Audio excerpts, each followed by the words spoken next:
Deep in the heart of rural Mexico, surrounded by dense forest and forgotten by time, stood Casa Maldita. Legend had it that the old house was cursed, a place where shadows whispered past tragedies. Eduardo El Lobo Garcia, a feared gang leader known for his ruthlessness, chose this location for a crucial meeting, intrigued by its isolation and eerie ambience. Along with his closest members, hardened by countless skirmishes in the drug wars, Eduardo drove through the winding dirt roads under the cloak of night, arriving at the mansion with an air of defiance against the supernatural rumors. The mansion, a once opulent estate, now lay in ruins, its walls crumbling, and its grandeur lost to decay. As they entered, the air was thick with the musty smell of mold and abandonment. Eduardo immediately sensed a chill that seemed out of place, even in the cool night air. His lieutenant, Marco El Tigre Ruiz, a skeptic of the supernatural, laughed off the uneasy glances from the younger members, asserting that the real danger was rival gangs, not ghosts. The mansion, a once opulent estate, now lay in ruins, its walls crumbling, and its grandeur lost to decay. As they entered, the air was thick with the musty smell of mold and abandonment. Eduardo immediately sensed a chill that seemed out of place, even in the cool night air. His lieutenant, Marco El Tigre Ruiz, a skeptic of the supernatural, laughed off the uneasy glances from the younger members, asserting that the real danger was rival gangs, not ghosts. That night, as the men gathered around a fire they had built in the grand fireplace, Eduardo outlined their next series of operations. The conversation was intermittently drowned out by the wind howling through the broken windows, carrying with it faint whispers of a past long gone. The gang, though tough and unyielding, couldn't shake the feeling of being watched from the shadows. Just before midnight, as the embers of the fire died down, a blood-curdling scream echoed through the corridors, snapping everyone to alertness. Armed and ready, Eduardo led a group to investigate, only to find the back door swinging wildly in the wind, with no sign of what might have caused such a terrifying sound. Despite Marco's attempts to calm the nerves, the unease within the group grew, the mansion seeming to feed off their fear.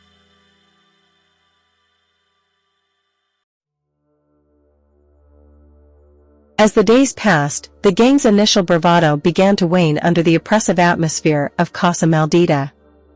The once dismissed stories of the haunted estate started to gnaw at their resolve. Even Eduardo, who prided himself on his fearlessness, found it hard to ignore the constant sensation of being observed.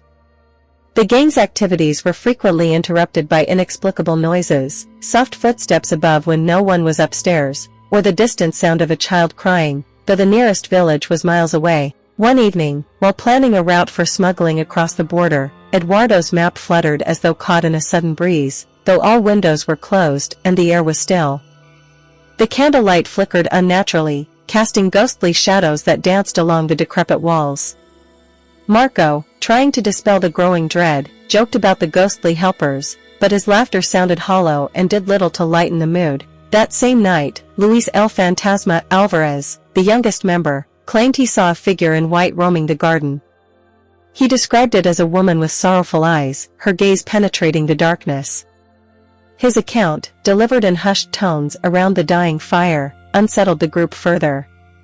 Some members crossed themselves, whispering prayers under their breath, a stark contrast to their usual hardened demeanors. Determined to maintain authority, Eduardo called for a night watch, rotating members to guard against any intrusion, be it from human or otherworldly foes. However, the vigil only deepened their paranoia.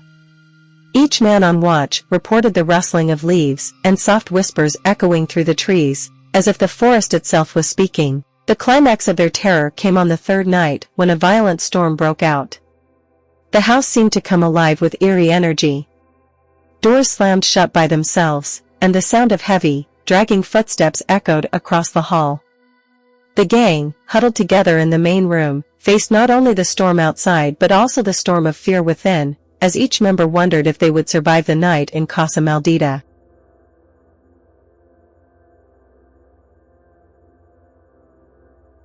By the fourth day, the strain of the unexplained events had taken a toll on the gang's morale.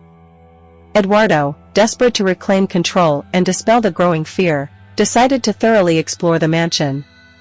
He theorized that discovering all its secrets might provide a rational explanation for the disturbances. With reluctant volunteers, he embarked on a detailed search of the decrepit structure. In the basement, behind a crumbling wall, they uncovered a hidden room. The air was noticeably colder, and the faint smell of decay hung heavily around them. Inside, they found remnants of what looked like a makeshift shrine, candles, old photographs, and a small, dust-covered doll that seemed to watch them with hollow eyes.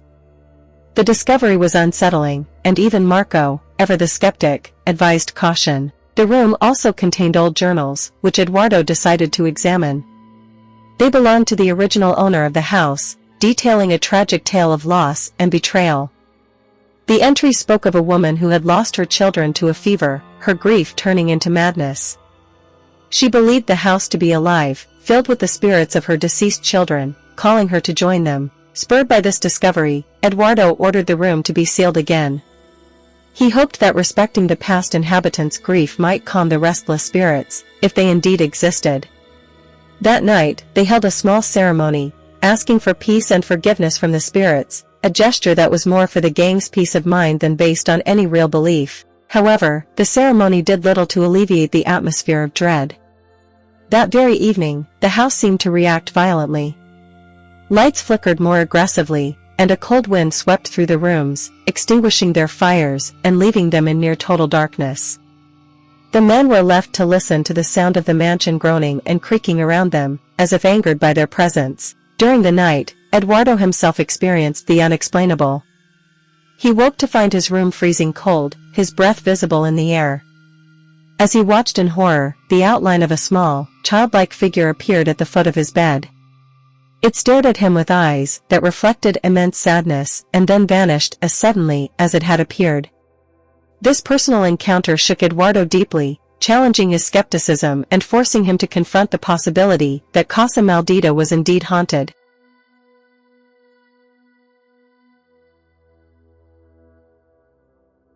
The following days were marked by a palpable shift in the gang. No longer did they move with the confidence of outlaws. Instead, they tread carefully, whispers replacing their usual boisterous talks. Eduardo, affected by his encounter, became obsessed with the history of the house. He pored over the old journals, trying to find a clue that might free them from the haunting. As he delved deeper into the mansion's past, he learned of a local priest who had attempted to exorcise the house decades ago, only to vanish under mysterious circumstances. This revelation only added to the gang's anxiety, and superstition began to take hold. Some members suggested leaving Casa Maldita, but Eduardo insisted they stay until they understood what was happening. Their resolve was tested further when, during a seemingly calm day, the entire house shook violently, as if in the grip of an earthquake. A deep, mournful moan echoed through the halls, more visceral than anything they had heard before. The ground floor where they had sealed the hidden room cracked, and a foul smell seeped through the cracks. That night, visions plagued their dreams. Each member experienced vivid nightmares of their past misdeeds, each waking in a cold sweat. Eduardo dreamt of the children the journals had mentioned, their eyes pleading with him to leave their resting place in peace. He woke, convinced that the spirits would not allow them to stay without consequence. The following morning, Eduardo gathered the gang. His face, usually stern and unyielding, was pale and drawn. He announced that they would leave Casa Maldita. The relief among the gang was palpable, but so was the feeling of defeat. As they packed their belongings, a sense of urgency propelled them. None wanted to spend another night within the mansion's walls.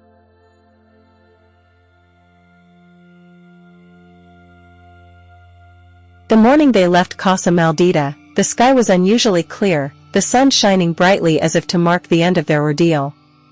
As they drove away, no one spoke, each man was lost in thought, reflecting on the experience that had shaken their core beliefs about the world. Back in their usual haunts, the gang's activities resumed, but something fundamental had changed. Their nights at Casa Maldita had left a mark on each of them. Eduardo, once a fierce leader, had turned more introspective, his orders now tempered with a consideration that was absent before. In the months that followed, their story became a whispered legend in the underworld. Some mocked them for their fears, while others avoided the mansion, fearful of the gang's tales. Eduardo never returned to Casa Maldita, but he occasionally caught himself looking over his shoulder, a habit born from those haunted nights. The mansion continued to stand, its ruins a silent testament to the past. It remained uninhabited, the locals steering clear of its cursed grounds. Over time, the gang's encounter became just another layer in the tapestry of tales surrounding the eerie estate, a stark reminder that some places are better left untouched by the living.